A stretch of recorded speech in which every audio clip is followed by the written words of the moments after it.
지금까지 5번째 교회를 살펴보고 있습니다. 에베소 교회, 서머나 교회, 버가모 교회, 두아디라 교회, 그리고 오늘 사대 교회입니다. 같은 성령의 인도함을 받고 그리스도 예수 안에서 같은 하나님을 믿지만 각 교회마다 무엇이 다릅니까? 처한 상황이 다르죠. 그리고 그들이 그 각각의 그 상황 가운데 그들의 삶의 모습이 달라요. 즉 삶의 반응이 다릅니다.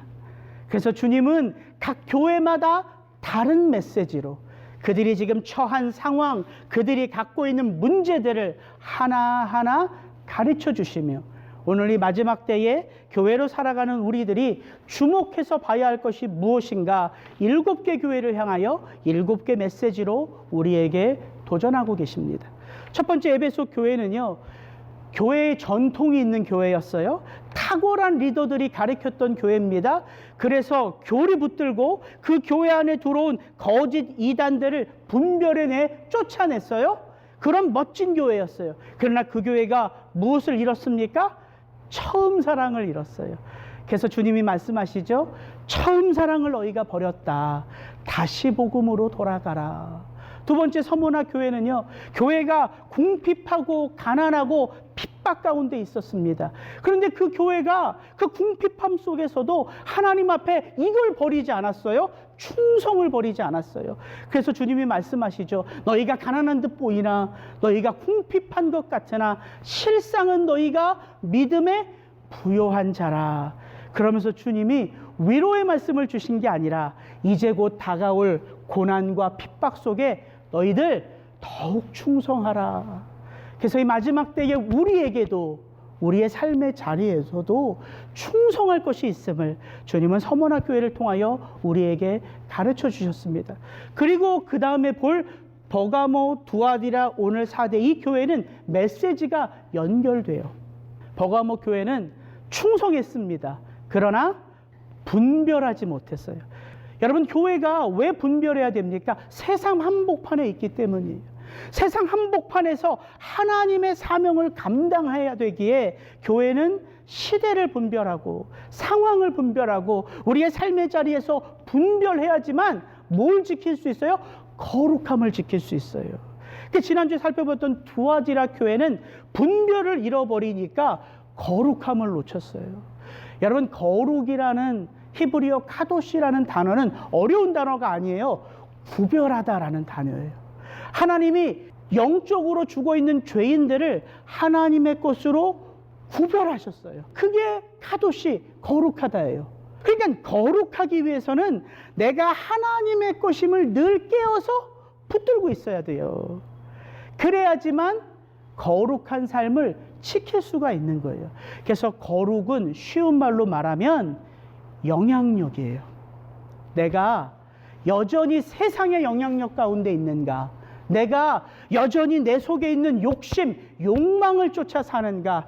아니면 이제 내가 하나님의 영향력으로 살아가는가? 이것이 교회라는 것입니다. 그래서 이 두 가지 교회를 핵심적으로 정리하면 이 야고보서의 말씀하고 똑같은 거예요. 너희 중에 싸움이 어디로부터, 다툼이 어디로부터 나느냐? 너희 지체 중에서 싸우는 너희 마음의 정욕으로부터 나는 것이 아니냐. 그러면서 야고보 사도는 계속 말합니다. 간음한 여인들아, 세상과 벗된 것이 하나님과 원수됨을 알지 못하느냐. 그러나 이 세상에서 분별을 잃어버리고 거룩을 잃어버린 이 교회를 하나님이 어떻게 다시 회복시키는가? 말씀이 이렇게 나와요. 그러나 더욱 큰 은혜를 주시나니. 여러분, 이것입니다.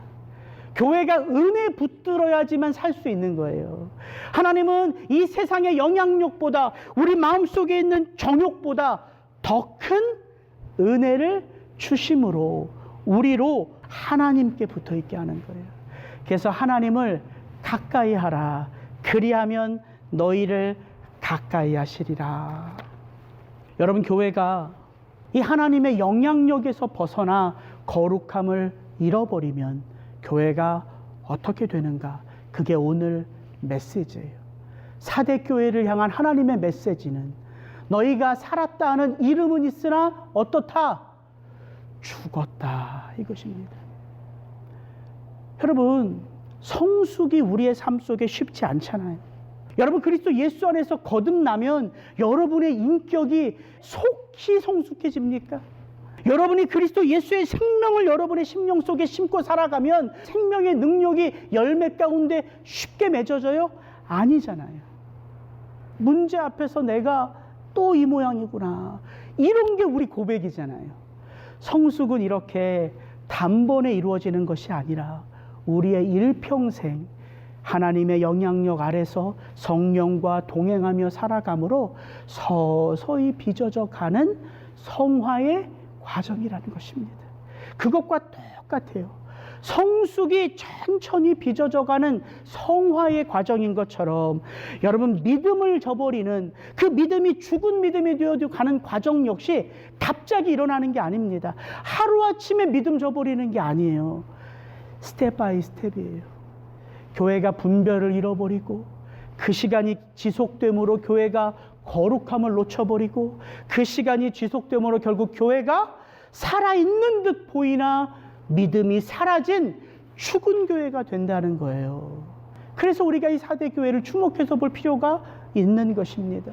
오늘 말씀 1절, 2절 같이 한번 읽습니다. 4대 교회의 사자에게 편지하라. 하나님의 7 영과 7 별을 가지신 이가 이르시되 내가 네 행위를 아노니 내가 살았다 하는 이름은 가졌으나 죽은 자로다. 너는 일깨어 그 남은 바 죽게 된 것을 굳건하게 하라. 내 하나님 앞에 내 행위에 온전한 것을 찾지 못하였으니. 여러분이 4대라는 지역은요, 저 두아디라에서 남쪽으로 60km 내려오면 저 내륙 한복판, 이 7개 교회 전체 중에 이 4대와 빌라델비아가 딱 중심 가운데 있습니다. 근데 이 4대 지역은요, 평지에 세워진 지역이 아니라 뒤로는 산이, 앞으로는 강이 흐르는 산 중턱에 세워진 교회예요. 그래서 이 지역은 아름다운 곳이에요. 근데 특별히 이 지역은 삼면이 절벽이에요. 통로는 계곡을 따라 들어가는 통로 남쪽 방향으로 한 곳이에요. 그러니까 전쟁이 일어나면 지키기는 쉽고 정복하기는 어렵지요. 그래서 이 4대 성을 정복한다, 이 말은요, 불가능하다라는 관용어처럼 당시에 사용되곤 했어요. 이게 4대 지역입니다. 그리고 4대 지역 앞에 흐르는 팍톨로스 강에는요, 금이 발견됐어요. 금, 사금. 그래서 그리스 신화 중에 마이다스의 손, 이런 신화 알죠? 한 왕이 있는데요, 만지는 것마다 뭐가 돼요? 금으로 변해요. 황금으로. 그 마이다스의 손, 그 신화의 배경이 되는 곳이 바로 이 4대 지역입니다. 금화, 은화를 가장 먼저 주조했던 곳이에요.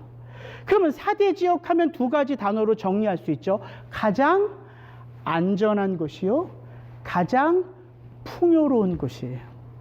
여러분, 가장 안전하고 가장 풍요로운 곳인데 1절을 읽어보면 다른 교회처럼 이 교회는 칭찬이 있습니까? 없습니까? 칭찬이 없어요.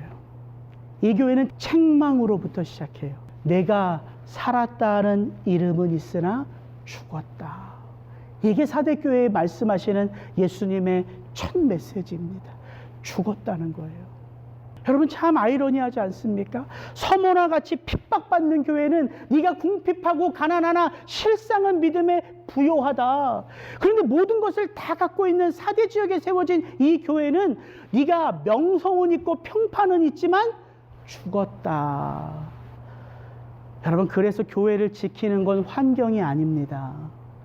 오직 은혜입니다. 우리가 집을 볼 때 뭘 봐요? 자식 있는 부모님이면 뭐 먼저 봅니까? 좋은 학군인가? 학군 먼저 보잖아요. 교통은 좀 편한가? 그 지역이 좀 안전한가? 이런 환경을 보면서 우리가 집을 선택하지 않습니까? 그 환경이 참 중요해요. 그러나 환경보다 더 중요한 게 뭡니까? 그리스도 예수가 붙드시는 은혜라는 거예요. 아무리 어려운 환경 속에 있어도 교회가 교회되는 것은 그리스도의 은혜가 머물 때라는 것이지요. 그래서 오늘 1절에 보면 예수님이 이렇게 말해요. 너희가 살았다 하는 이름은 가졌으나 죽은 자로다. 근데 여기서 살았다 하는 이름을 영어 성경을 보면 전부가 다 어떻게 표현하냐면 You have the reputation of being alive, but you are dead. 이렇게 나와요. 사대 지역에 있는 이 사대 교회는 명성이 있었던 교회예요. 세상 사람들이 바라보는 명성이 있어요. 평판이 있어요. 그 말은 곧 이 교회가 쥐 죽은 듯 가만히 있어서 죽은 교회가 아니라는 것입니다. 이 교회는 열심히 있었어요. 무언가 하는 교회였어요. 그 하는 것이 명성과 평판으로 세상 가운데 부러움을 주는 교회였어요. 우리도 신앙생활하다 보면 옆에 교회 부러워할 때 있잖아요. 뭐 때문에 여러분 부러워합니까? 보통 이제 리더십들, 장로님이나 재정 맡으신 분들은 옆에 교회가 재정이 좀 넉넉해서 이 어려운 때에 목사님 월급 줄 거 걱정하지 않고 주변 교회들, 어려운 교회들을 도와요. 이런 교회들 바라보면 좀 부럽지 않습니까? 교회가 전통이 있어요. 반듯한 교리 붙들고 이단이 침범할 수 없어요. 이런 교회의 모습 부럽지 않습니까? 교회에 어린아이부터 장년에 이르기까지 교육체계 시스템이 잘 갖추어져 있어요. 이민교회 중에 자기 건물 가지고 있는 교회, 세상적으로 보면 성공한 교회 아닙니까? 아무 때나 모일 수 있어요. 매일매일 새벽 기도할 수 있어요. 예, 우리가 신앙생활 하면서 우리도 그렇고 교회로도 그렇고 부러워하는 교회들이 있습니다. 그게 명성이고 평판이에요. 그러나 예수님은 뭘 보세요? 세상에 드러나는 명성과 평판을 보는 것이 아니라 예수님이 보는 건 하나예요. 생명. 그 교회가 살아있느냐는 거예요. 왜? 예수님이 우리에게 주신 게 뭐예요? 우리가 예수님으로부터 권력받고 물질받고 다른 축복받고 교회된 것이 아니라 우리가 예수님께 받은 것이 무엇입니까? 생명이에요. 죽어 있었던 우리가 예수로부터 받은 건 그의 십자가 보혈로 인한 생명입니다. 그래서 예수님이 뭘 봐요? 이 교회가 내가 준 생명을 잘 심고 있는가? 이 교회가 그 심겨진 생명을 잘 자라게 하고 있는가? 그래서 이 교회가 그 생명을 통하여 열매를 맺고 있는가? 예수님은 그 교회의 생명을 보십니다. 그래서 우리가 주목해야 돼요. 예, 우리가 드러나는 곳에 초점을 맞추기가 참 쉽습니다. 그러나 교회됨은요, 내가 교회입니다, 내가 성도입니다, 이래서 교회 아닙니다. 우리 교회가 좋은 시스템이 있습니다. 우리 교회가 목사님들이 많습니다. 우리 교회가 성도님들이 많습니다. 우리 교회가 재정이 넉넉합니다. 이것 때문에 교회 아닙니다. 교회됨의 본질은 예수님이 교회를 보고 네가 참 교회다 말씀하고 계시냐는 거예요. 네가 살아있는 진짜 성도다 말씀하고 있느냐는 거예요. 그래서 우리가 진짜 귀 기울여야 할 분은 교회의 머리 되신 예수 그리스도이십니다. 그 예수님이 2절에서 이렇게 이어서 말씀하시죠. 너는 일깨어 그 남은 바 죽게 된 것을 굳건하게 하라. 내 하나님 앞에 내 행위에 온전한 것을 찾지 못하였노니. 왜 예수님께서 정말 다른 모든 교회들은 네 나중 행위가 처음 것보다 많구나. 내 믿음과 수고와 인내를 안다. 내 사랑을 안다. 네가 거짓 교훈을 분별한 것을 안다. 이렇게 어떻게든 장점, 칭찬할 것을 찾는 예수님이 왜 이 4대 교회에는 이렇게 책망하는 것이 급하셨냐는 거지요. 평판은 있지만 넌 죽었어. 왜 이렇게 매몰차게 말씀하시냐는 거예요. 2절에 보면 그들에게 남겨진 것까지도 지금 어떻게 되어가고 있냐면 죽어가고 있기 때문이에요. 제가 2절을 영어 성경으로 읽어드릴게요. Wake up and strengthen what remains and is about to die. 지금 그들에게 남겨진 것조차 어떤 상태예요?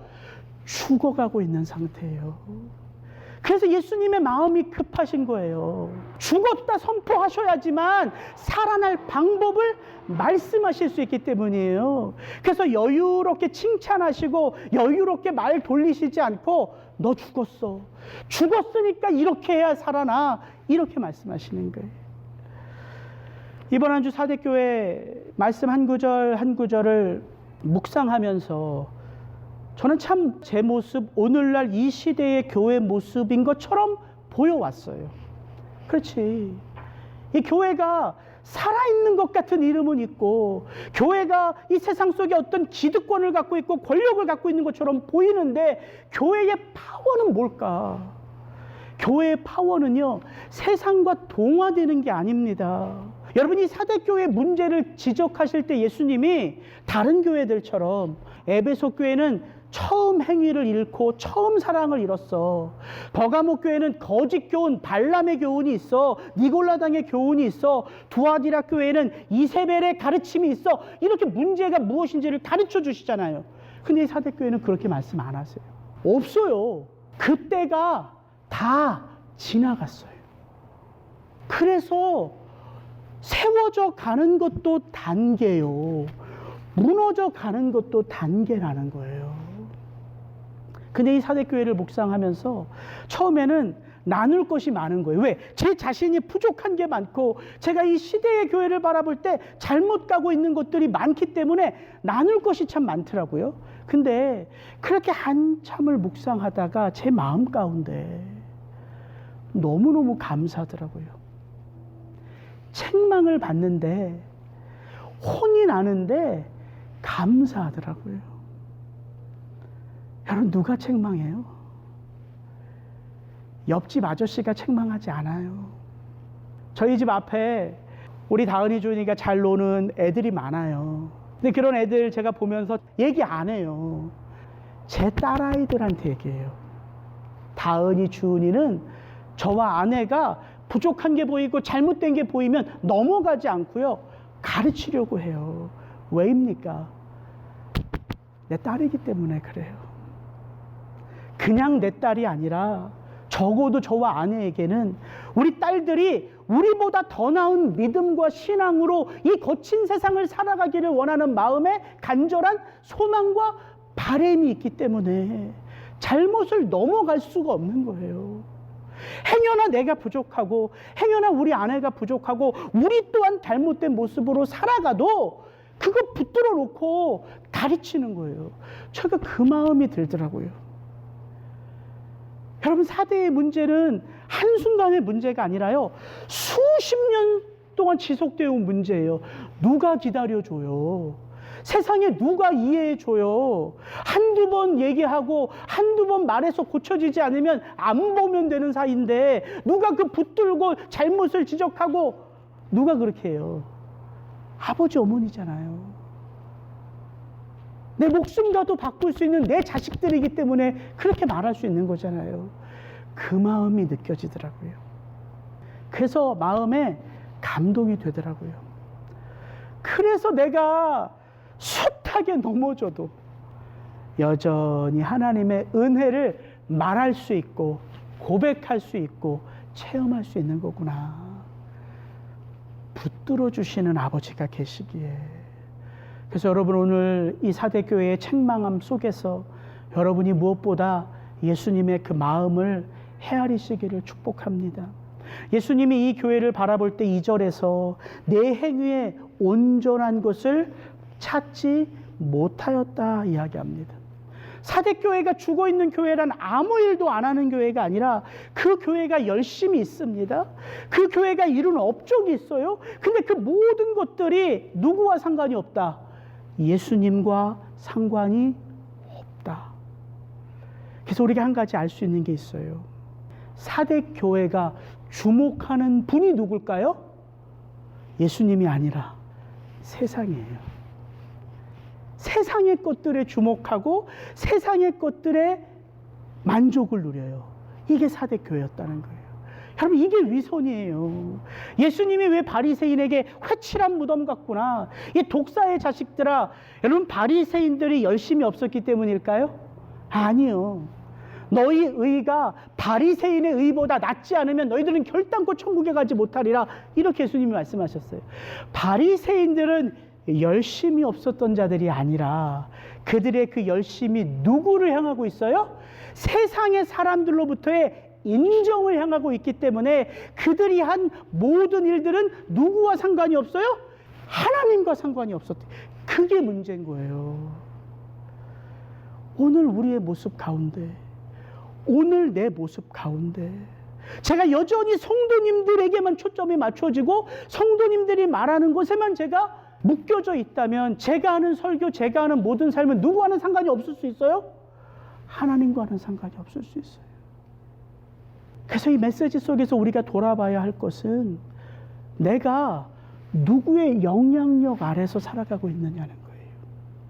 여기서 말하는 하나님 앞에 너의 삶의 행위에 온전한 것을 내가 찾지 못한다, 이렇게 말씀하세요. 여기서 이 온전하다는 말은요, 사도 요한이 많이 쓰는 단어입니다. 근데 사도 요한이 요한복음과 요한 1, 2, 3서에 이 온전하다는 말을 어디서 쓰냐면, 지금까지 너희가 구하지 아니하였으나 내게 구하라, 그리하면 너희 기쁨이 충만하리라.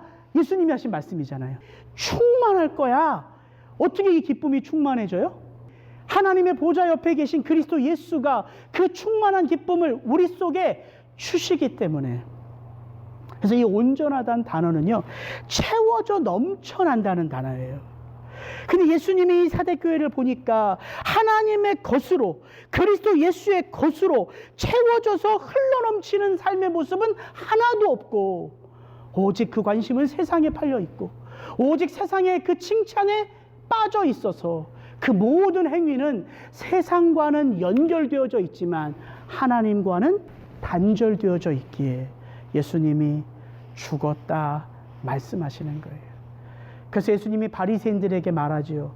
이사야가 너희들에 대하여 잘 말하였도다. 이 백성이 입술로는 나를 공경하되 마음은 내게서 멀도다. 여러분, 이게 위선입니다. 이게 경건의 모양은 있는 것 같으나 경건의 능력은 없는 거예요. 그러니까 교회가 어떤 힘만 있어요? 세상과 똑같이 세상이 가지고 있는 것으로만 힘을 낼 수 있어요. 그게 돈이고요, 그게 권력이고요, 그게 기득권이고요, 그게 물질이에요.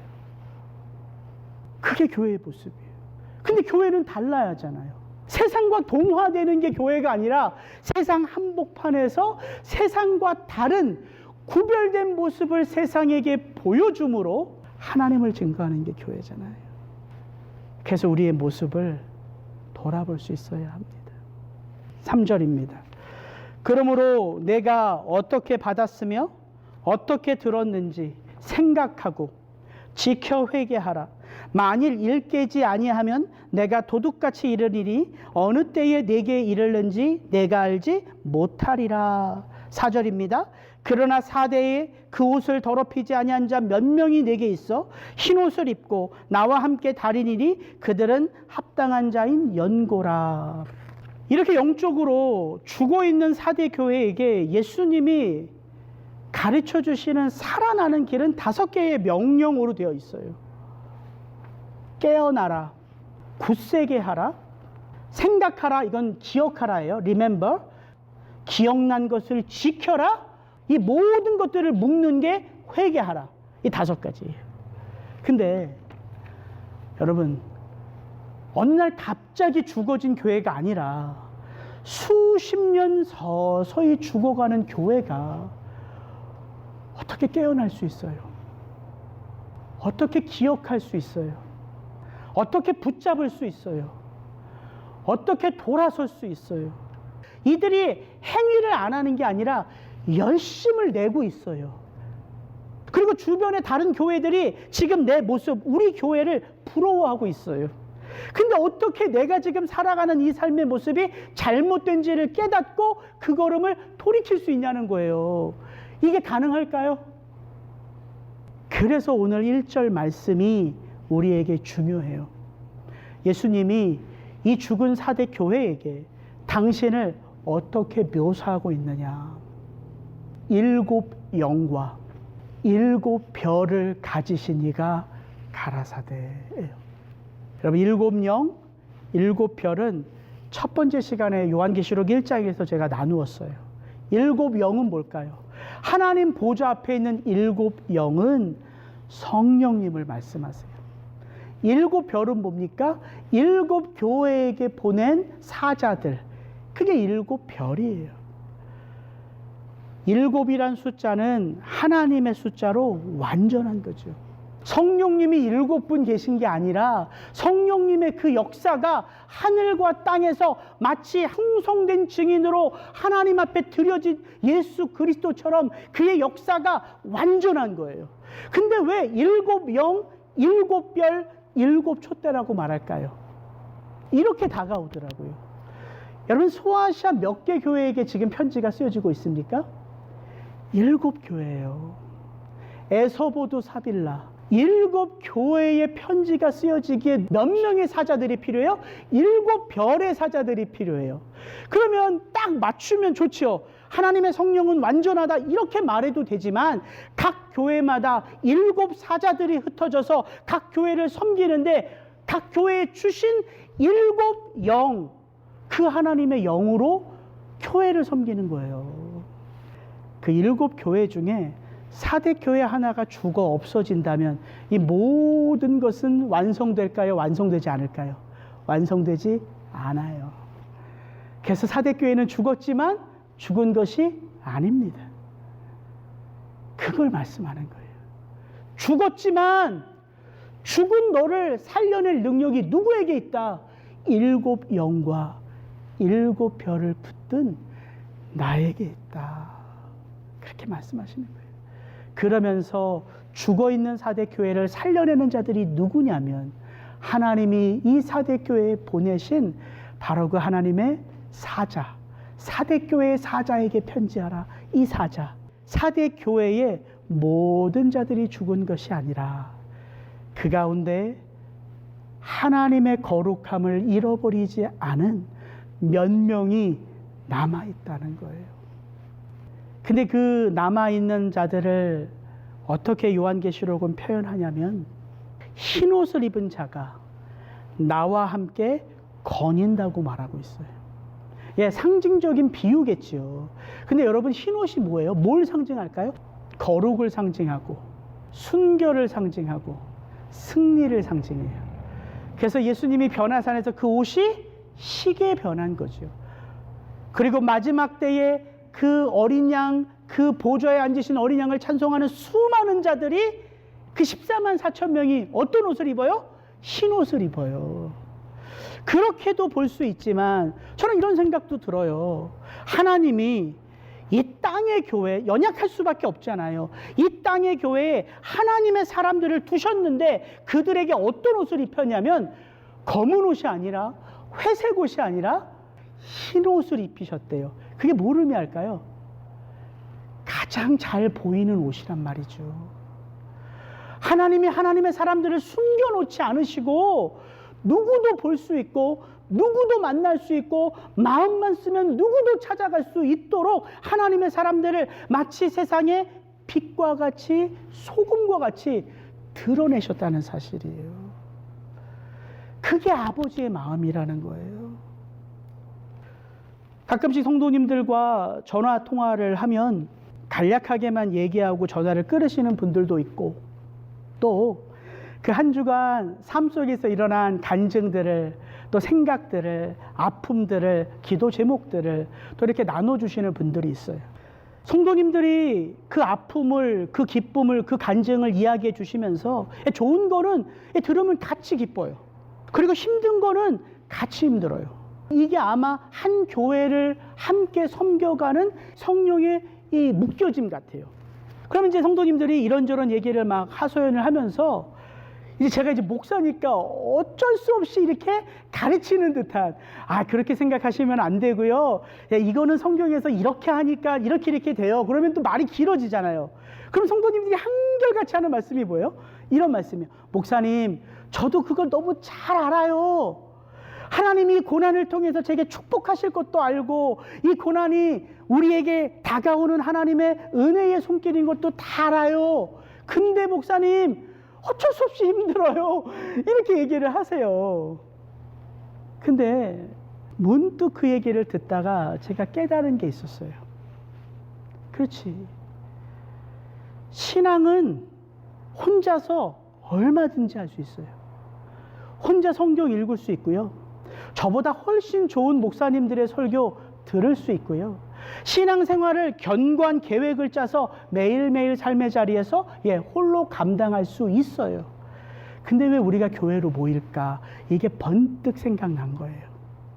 혼자 다 할 수 있는데, 내가 다 아는데 여전히 우리 삶의 자리엔 뭐가 있어요? 괴리감이 있어요.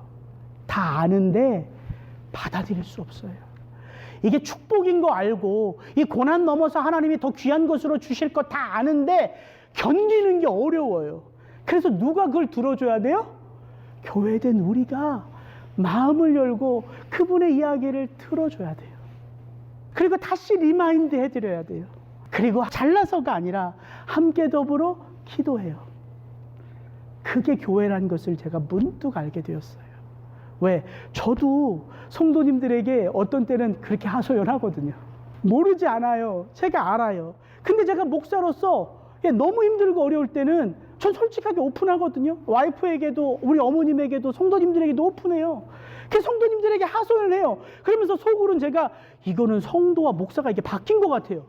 근데 그렇게 다 고백하고 나면 굉장히 제가 무안하고 어색한데 전화를 끊고 나면 다시 살아나야 되겠다는 소망이 들어요. 이렇게 들어주시는 성도님들이 있는데, 이런 목사도 믿어주시고 함께 더불어 믿음의 길을 걷고자 하는 성도님들이 계신데 내가 여기서 이러고 있으면 안 되지. 다시 일어나야지. 이게 교회라는 거예요. 예수님은 여전히 사대교회에 그렇게 하나님의 뜻을 받들며 타협하지 않고 남겨져 있는 그들을 통하여 죽은 자들을 다시 일으켜 세우신다는 거예요. 근데 이것이 그 남은 자들을 통해서 일어나는 것이 아니라 실은 누구? 7 영. 여러분, 우리는 죽어있는 우리 서로를 살려낼 수 없습니다. 살리는 것은 영이니 육은 무익함이라. 거기서 살리는 것은 영이니 우리의 죽어있는 영혼을 살려주시는 영이 누구예요? 성령님이잖아요. 죽은 예수 그리스도를 부활시킨 그 하나님의 영, 하나님께 들림받고 이제는 이 세상을 성령을 통하여 다스리게 하신 그 또 다른 보혜사인 성령이 살려내는 영이란 말입니다. 그게 에스겔 골짜기의 마른 뼈의 환상이에요. 하나님이 바벨론의 포로로 잡혀있는 이스라엘 백성들과 함께 포로로 끌려온 에스겔에게 환상을 보여주십니다. 죽은 지 너무 오래되어 뼈가 다 으스러졌어요. 만지면 휙 하고 먼지가 돼요. 그 마른 뼈들이 가득한 그 에스겔 골짜기에 하나님이 에스겔을 부르고, 인자야, 이 마른 뼈들이 살아나겠느냐? 뭘 물어보시는 거예요? 답을 물어보시는 거예요? 아닙니다. 내가 바로 살리는 아버지다. 이 얘기를 하시는 거예요. 그리고 어떻게 살립니까? 하나님의 말씀으로 살리죠. 인자야, 태어나라. 모든 뼈들이 일어난 접붙임이 되어 거대한 군대가 됩니다. 근데 아직 움직이진 못해요. 뭐가 없습니까? 하나님의 생기가 없어요. 하나님의 영이 없어요. 그 속에 하나님의 영이 들어갈 때 그 모든 군대는 척척척 움직이는 하나님의 군대로 일어납니다. 그리고 나서 하나님이 말씀하세요. 오늘 여러분 주보에 있는 에스겔서의 말씀입니다. 내 백성들아, 내가 너희 무덤을 열고 너희로 거기에게서 나오게 한즉 너희는 내가 누구인 줄 알리라? 여호와인 줄을 알리라. 여러분, 이것이 성령의 역사입니다. 우리가 어떻게 하나님의 은혜를 알아요? 우리가 어떻게 하나님이신 줄 알아요? 우리가 똑똑해서, 우리가 지혜가 많아서, 성경 공부를 많이 해서, 인생의 경험이 많아서 그런 것으로는 안 되는 게 구원입니다. 오직 살려주신 하나님의 영으로만 할 수 있는 거예요. 그래서 이 죽은 사대 교회를 예수님이 성령으로 다시 일으켜 세우신다는 것입니다. 그리고 그렇게 일어난 자들에게 어떤 축복이 있는지 오늘 5절 6절 제가 읽고 마치겠습니다. 이기는 자는 이와 같이 흰옷을 입을 것이요 내가 그 이름을 생명책에서 결코 지우지 아니하고 그 이름을 내 아버지 앞과 그의 천사들 앞에서 시인하리라. 귀 있는 자는 성령이 교회들에게 하시는 말씀을 들을지어다. 여러분, 우리가 예수님 잘 알아서 구원받은 거 아닙니다. 우리가 예수님의 말씀을 잘 알아서 그 말씀에 잘 순종해서 구원받은 게 아니에요. 혹시 여러분들이 누군가 예수님 내가 참 잘합니다라고 말하면 그 사람 조심하셔야 돼요. 예수님 잘 알아서 구원받은 게 아니기 때문에. 예수님이 우리를 아셔서 구원받은 거지 우리가 예수님을 알아서 구원받은 게 아닙니다. 나더러 주여 주여 하는 자마다 천국에 있지 않는다고 말씀하셨잖아요.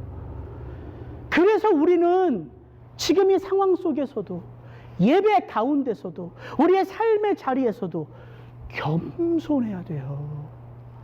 그리고 우리에게 허락된 사람들 앞에서도 겸손해야 돼요. 우리가 이거 놓치면 안 됩니다. 제가 그것을 너무 많이 놓치며 살아가겠더라고요. 왜? 말씀을 선포하고 말씀을 가르치는 자리에 서기 때문에. 은연중에 성도님들을 무시할 수 있고 은연중에 사람들을 무시할 수 있어요. 주님 앞에 서면 목사로 서는 것 아닙니다. 장로 권사로 서는 것 아닙니다. 주님 앞에 설 때에는 주의 은혜에 핏부림을 받은 하나님의 백성으로 서는 거예요.